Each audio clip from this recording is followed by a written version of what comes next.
Barcelona is a more significant track on F1's calendar than you may realise. It's the first traditional, fast and flowing European track the sport has visited this season, and Max Verstappen dominated the 2023 Spanish Grand Prix, beating Lewis Hamilton by 24 seconds. It was almost double the margin of victory he enjoyed there last year, and removing the two outlier races we've had so far, Australia finishing under yellow and Monaco in the rain, it was a bigger winning margin than Bahrain and Miami combined.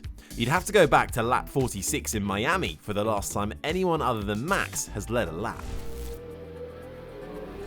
Of course, it helped that Sergio Perez was buried in the pack in Spain, but all of Red Bull's major rivals, Mercedes, Ferrari, Aston Martin and Alpine, brought their first major upgrade packages in recent rounds and yet couldn't get anywhere close to putting Max under pressure. If Spain was a sign of things to come, given there are many similar tracks upcoming on the calendar, there might be little hope left for Red Bull's rivals as we get further into the 2023 season. The rest of the field have feared Red Bull's current dominance for some time. Just one race into 2023's campaign in Bahrain, George Russell was adamant the Bulls would win every single race this season.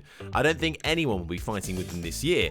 They should win every single race. That's my bet. Lando Norris agreed, saying that Red Bull has embarrassed everyone. To put into perspective just how much the landscape within F1 has changed, roll back the clock to last year.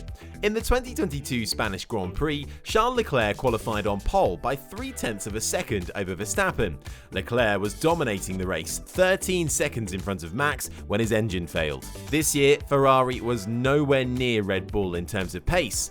George Russell briefly challenged Max in the 2022 race, but both last year and this year he ultimately finished 32 seconds off the win. Lewis Hamilton finished a bit closer, and Max didn't go off this year either, so that might look as though Mercedes has closed in a bit, but the track was reprofiled for this year's race, making the lap shorter and faster, so for the gap to be similar suggests Red Bull has actually pulled further away, leaving their rivals looking lost by comparison. Much has been made about Mercedes ditching its now infamous zero-pod design for a new layout similar to Red Bull's, as well as a new floor and suspension layout. A driver error denied Russell a possible podium in Monaco, but both he and Hamilton got on the podium in Spain. While results have genuinely been promising so far, they are still far away from challenging for the title. Ferrari unveiled their first major upgrade package in Spain this year, bringing a new sidepod design, floor layout and rear wing. But it was a package brought forward from later in the season out of desperation due to their horrible start to 2023. And their weekend was a complete disaster.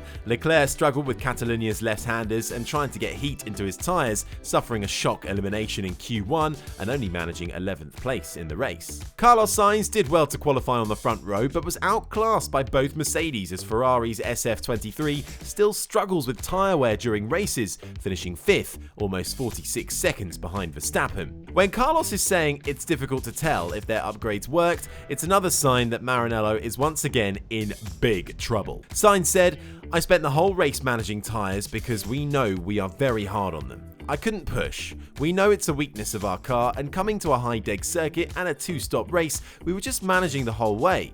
It also shows yesterday we must have done a pretty good lap. Today was back to where the car is in race pace. This sort of track is not great for us." Aston Martin's massive leap in performance going into 2023 has been seen by many fans as a breath of fresh air, arguably the biggest surprise of the season so far.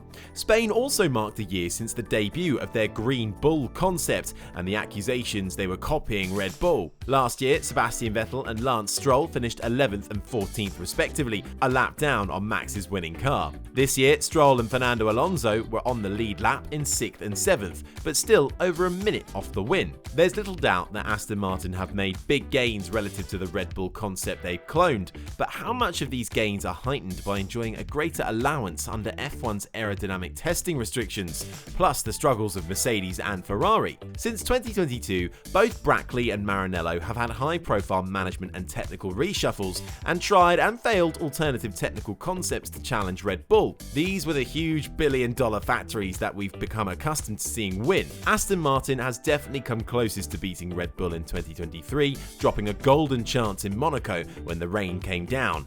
But this team are still closer to the pack than they are to the front. Verstappen won the Spanish Grand Prix without really trying. He qualified almost half a second faster than everyone and was on an even quicker lap at the end of Q3, but backed off once he knew no one could beat his time. Max also used harder compound tyres than his rivals for the majority of the race, but was still making time on them. He set the fastest lap of the race while on his final warning for track limits.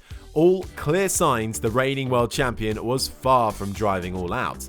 But he didn't need to. And that's the point. And with Max recovering well in the wet conditions to win at Monaco, an outlier race where Red Bull's obvious strengths like its aerodynamic efficiency and incredible top speed were muted, it's genuinely difficult to see a race on the calendar where Red Bull could lose if Spain provided a blueprint. Is the perfect season genuinely on for Red Bull? Is there any hope in their rivals' developments? Let us know in the comments, and if you liked the video, be sure to subscribe.